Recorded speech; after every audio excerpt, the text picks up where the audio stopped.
स्वागत है आप सभी का आज के इस वीडियो में। आज हुई कक्षा 8 की परीक्षा में गणित एवं अंग्रेजी विषय पर हम लोग चर्चा करेंगे और जानेंगे कि इन प्रश्नों का सही उत्तर क्या है।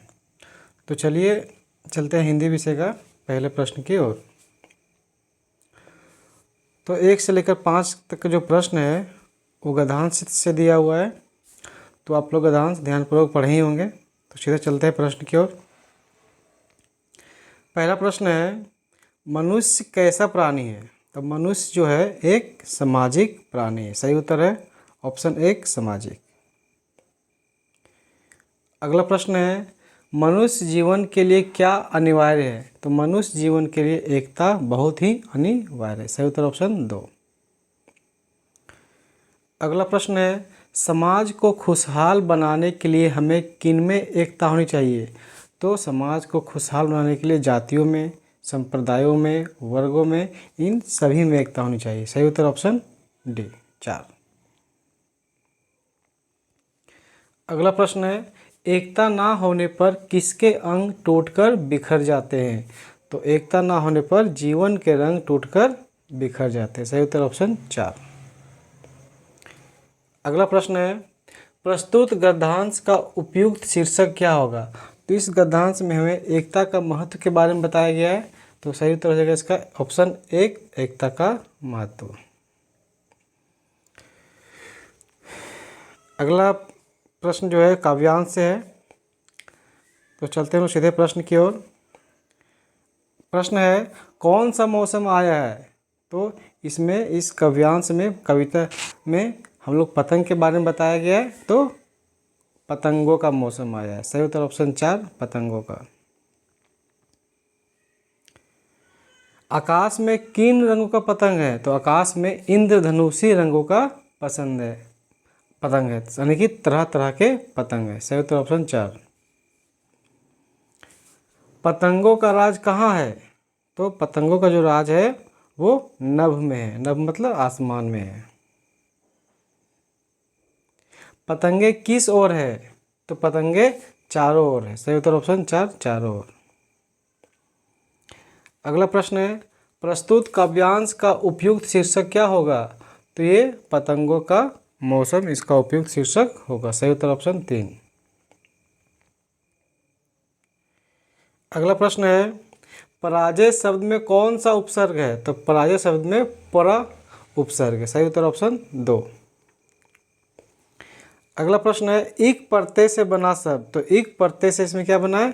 ऐतिहासिक। ऐतिहासिक इक। सही उत्तर ऑप्शन 1। उल्लेख शब्द का संधि विच्छेद क्या होगा? तो उल्लेख शब्द का होगा संधि विच्छेद उत जोड़ लेख। सही उत्तर है ऑप्शन 2। माता पिता में किस प्रकार का समास है? तो इसमें द्वंद्व समास है। सही उत्तर ऑप्शन 4 द्वंद्व समास। गायक का स्त्रीलिंग रूप क्या होगा? तो इसे गायक का स्त्रीलिंग हम लोग बोलेंगे गायिका। सही उत्तर ऑप्शन 1।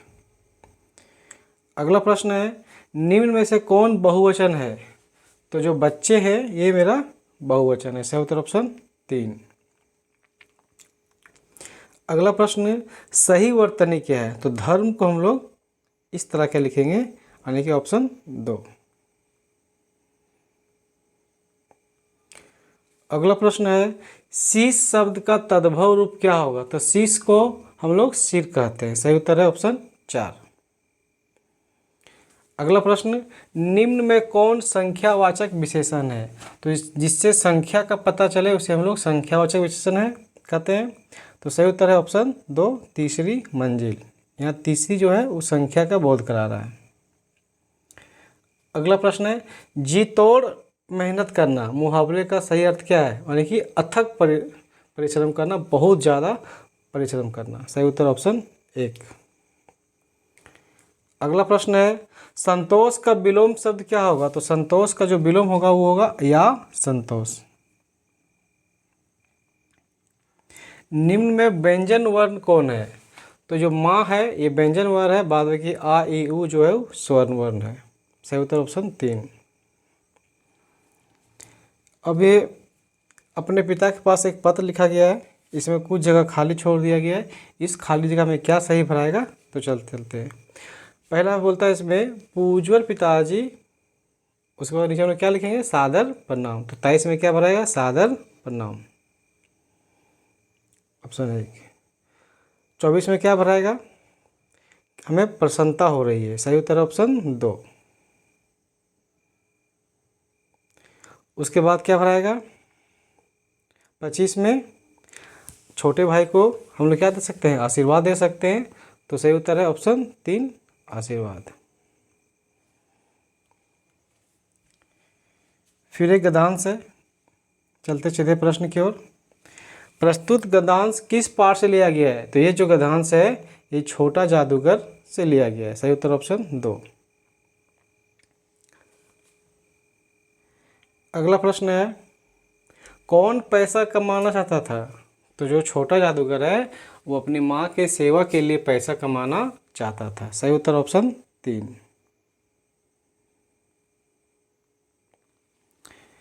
लेखक ने लड़के की मदद कैसे की, तो लेखक ने क्या किया था लड़के के लिए, उन्होंने उसके लिए शरबत मंगवाया था, यानी कि शरबत पिला के, सही उत्तर ऑप्शन 1। लड़का कितने वर्ष का था, तो लड़का जो था वो 13-14 वर्ष का था, सही उत्तर ऑप्शन 4।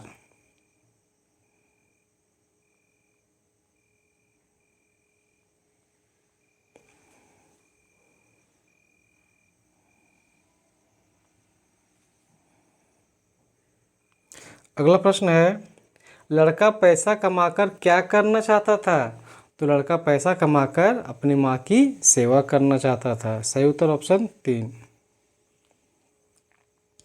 सम्राट अशोक किस पर विजय पाना चाहते थे, तो कलिंग पर, सही उत्तर ऑप्शन 2।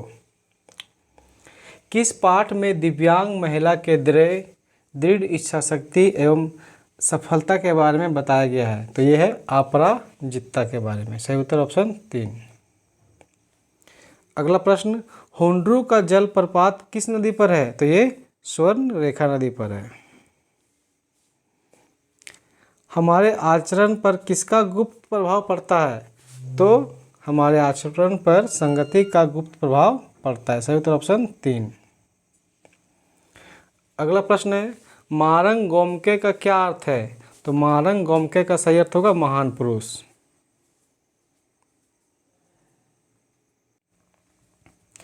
अगला प्रश्न है, महाराजा छत्रसाल कहाँ के राजा थे, तो ये बुंदेलखंड के राजा थे, सही उत्तर ऑप्शन 2। अगला प्रश्न है, अमरूद का पेड़ अंततः क्यों काटा गया, अंधविश्वास के कारण। जो वीडियो में अभी तक बने हुए हैं, वीडियो को लाइक एवं चैनल को सब्सक्राइब जरूर कर दें, ताकि आपको इसी तरह की और इन्फॉर्मेटिव वीडियो मिल सके।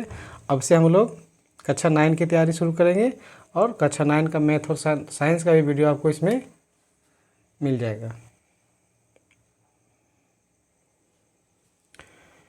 विद्यालय में बाल संसद के सभी मंत्रियों के कार्यों की देखरेख करने का काम किस मंत्री का होता है, तो सभी के देखरेख का कार्य करने का काम प्रधानमंत्री का होता है। अगला प्रश्न फिर काव्यांश है, प्रस्तुत काव्यांश किस कविता से ली गई है, तो ये जो है पुष्प की अभिलाषा से ली गई है। अगला प्रश्न है, प्रस्तुत कविता के कवि कौन है, तो इसके कवि है माखनलाल चतुर्वेदी, सही उत्तर ऑप्शन 3। प्रेमिका को कौन ललचाना नहीं चाहता है, तो पुष्प जो है वो प्रेमिका को ललचाना नहीं चाहता है। अगला प्रश्न है, पुष्प किसके गहनों के रूप में गूंथा जाना नहीं चाहता है, तो सुरबाला के गहनों के रूप में। पुष्प किस पर इठलाना नहीं चाहता है, तो पुष्प अपने भाग्य पर इठलाना नहीं चाहता है। बूढ़ी औरत कितने वर्ष की हो गई थी, ये बूढ़ी औरत जो थी वो 75 वर्ष की हो गई थी। अगला प्रश्न है, गांव के लोग बूढ़ी औरत के सामने क्यों हाथ जोड़ लेते थे, डर के कारण, सही उत्तर ऑप्शन 4। कानून की किताब में किस शब्द का जिक्र नहीं है, तो कानून के किताब में डायन शब्द का जिक्र नहीं है। कानून डायन को नहीं मानता है। अगला प्रश्न है, भरत के आग्रह करने पर श्री राम ने उन्हें क्या दिया था? तो श्री राम ने अपना खड़ाऊ दिया था। सही उत्तर ऑप्शन 2 खड़ाऊ। श्री राम को अयोध्या लौटने के लिए कौन कौन मनाने गए? तो भरत भी गए थे, गुरु वशिष्ठ भी गए थे, राजा जनक, यानी कि इनमें से सभी। अगला प्रश्न है, विकास के नाम पर प्रकृति के दोहन का चित्रण किस कविता में हुआ है? तो बूढ़ी पृथ्वी का दुख। सही उत्तर ऑप्शन 3। अगला प्रश्न है, बूढ़ी पृथ्वी के दुख का क्या कारण है? पेड़ों को काटना, ये भी सही है। नदियों को दूषित करना, ये भी सही है। पहाड़ों पर विस्फोट करना, ये भी सही है। यानी कि सही उत्तर ऑप्शन डी, इनमें से सभी।